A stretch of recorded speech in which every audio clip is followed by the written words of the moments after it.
welcome to Brimwood Farm. So we're down in the chicken coop and we have a poorly sick chicken that we're just going to try and make her feel a little bit better. So she's down here. She's one of my ex-battery hens, and you can see instantly that is not a well chicken. The hunched up kind of wing drop is very, very symptomatic of illness and sort of heart problems and things. So we're going to pull her out and try and get her to eat a little bit of fermented grain to boost her immune system, make sure she's getting some food in her. She's even falling asleep while I'm holding her, but let's bring her down to some grain. You going to have some fermented grain? I'll turn around.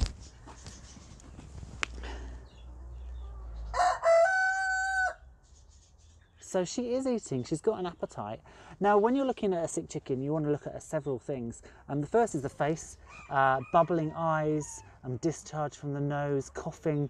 That's all signs of respiratory illnesses or possibly a small blockage in their throat. And you get the bubbly eyes when they've got a build up of mucus and things in their nasal system, and it kind of comes out through their eyes. You want to look at their comb as well. Her comb is kind of scaly. It's gone a little bit purple, and that's very indicative of sort of heart problems often. And then you want to check their bottom as well, make sure they're not egg bound, they haven't got diarrhea or anything like that. Oh, and also their crop. Nice feel of their crop, which is in here. Now hers, I felt earlier, is quite full, so she's been eating. It shows me that she's been eating. It's full and firm. It's not squidgy, and there doesn't feel like any air in there. If it's squidgy and there feels like air, she may have a bit of a dodgy crop. She might have sour crop or something like that, which is where they get things stuck in their crop and it starts to ferment and air builds up from bacterial growth. But again, hers is hard and firm. Now I do get this a lot with ex-batteries, and I think there's two main reasons for that. The first main reason is they have gone through hell and back.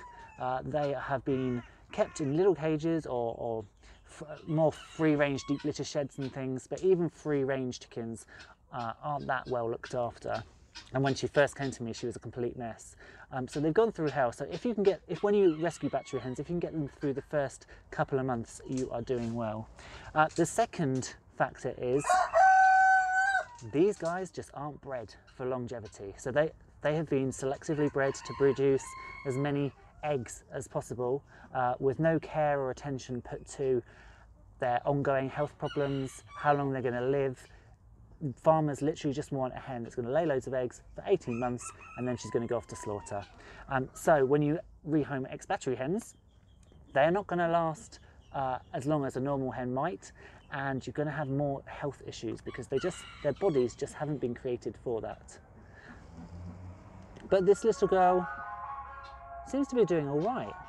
I'm glad she's eating. That's the major thing. She did go through a bout of this a few weeks ago, and I was almost certain when I came down to the shed in the morning that she would be dead on the floor. So the fact that she wasn't is a good sign. The fact that she's eating is also a good sign, but as you can see, she doesn't look too great. I'm going to pop her back in the coop. Now I've had a quick feel of her and I know that she's kind of okay-ish in herself and she's eating, so I'm going to pop her back in. You can see there's a little bit of mucus there, but I think actually that's from this fermented grain.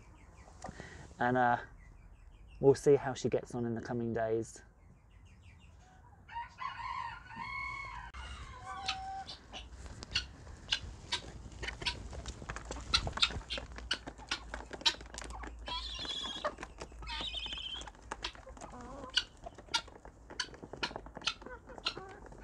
Now the major task on my hands this week is sorting out this greenhouse because it's really cracking on now this season and I'll need to sort things out. You can see it's an absolute state still. It's still super messy. I've got to clean it still. Here are the chickens on the other side. But we have got plants coming on. So we've got these little plants that we bought earlier on. Don't pay any attention to the labels because they're reused pots. We've got a little chocolate cosmos coming on. We've got 3 echinaceas, some gypsophila. I always forget what this is. Astrantia. There we go. I actually remembered. A little astrantia there. We've also got some dahlias. So I potted up some dahlias quite early. We've got this one that's romped ahead. It's got some really nice foliage coming on already. And then we've got a couple that are just starting to poke through. So you can see here, this one and there's another one that's just poking through up here. I've got some more in bags that have been overwintered. So these specimens are new that I bought at the beginning of this year. I've got some overwintered ones that I need to put into some pots. These are my £1 roses from a cheap old shop. These are going to be going up to the farm. You can see some are doing better than others. This one in particular is doing, this one's doing really well. Really, really nicely. So they will be going up to the farm at some point, but I need to get some good root ball on them first. And then we've got a couple of little hostas that need desperately weeding, as you can see, but they're coming up as well. Now we've got everything sorted, but you can see the rest of it is an absolute mess. I'm not going to pretend otherwise, it is a mess, and I need to get it sorted because I already have tomatoes and peppers and aubergines starting to germinate, so they need somewhere nice and warm to come and grow. So that is the topic for this coming week, and something that I really, really need to do ASAP.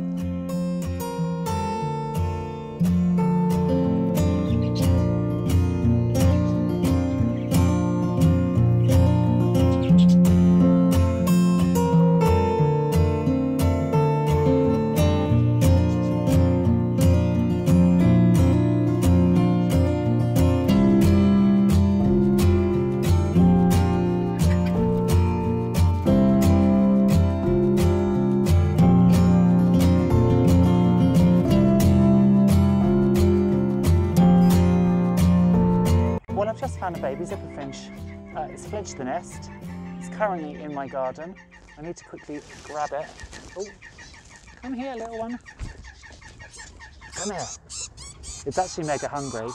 That's the noise they make when they're hungry. So let's pop it back into, it's all right. Let's pop it back into the aviary. I don't know how we got out. So let's pop him back in and hopefully he'll get fed by mum and dad. Right, let's pop him on this shelf. You're very lucky because there's quite a few cats around here, little guy. Don't fall off.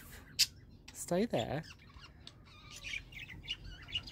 We'll shut this and then maybe mum or dad will come around and give you a little food. Let me step back a little bit.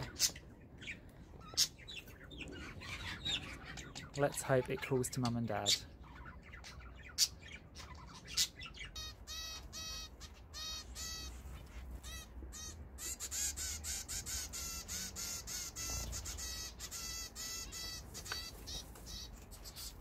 Now the weather at the moment is truly marvellous.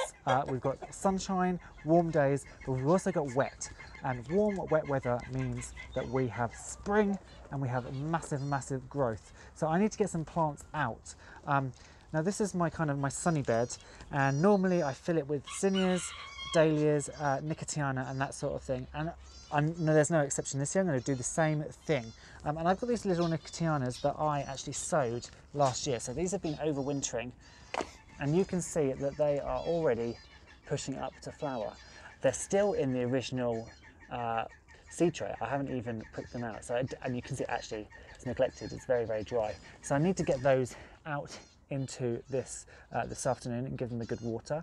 I also need to start sowing like crazy because if you're anything like me, it gets to this time of year and suddenly there seems to be a bit of panic because it's already April, so the time for sowing seeds, both veggies and flowers, is marching on. So I am going to start sowing like crazy today, getting as much as I can in and doing way more plants than I need because they're extras that I can give away, use it in the front garden, possibly sell at plant sales and things like that as well. The good thing is with the time change, we now have daylight hours when I get home. So I can come and potter in the garden for a good hour and a half to 2 hours now and see all the animals and chill. So that's definitely something I'm going to be doing when I get home is sowing more seeds. But that's kind of my job for today. I would love to hear what you guys are sowing in your gardens, whether you're in the northern hemisphere or you're in southern hemisphere and winter is coming. Are you sowing any winter veggies or anything like that? I would love to hear what's going on in your garden. So please just pop that in the comments below. As always, if you've liked the video, please hit the like button, the thumbs up, and subscribe. If you're over on Facebook, come and join us at Brimwood Farm's community group. But I shall see you in the next video. Bye bye.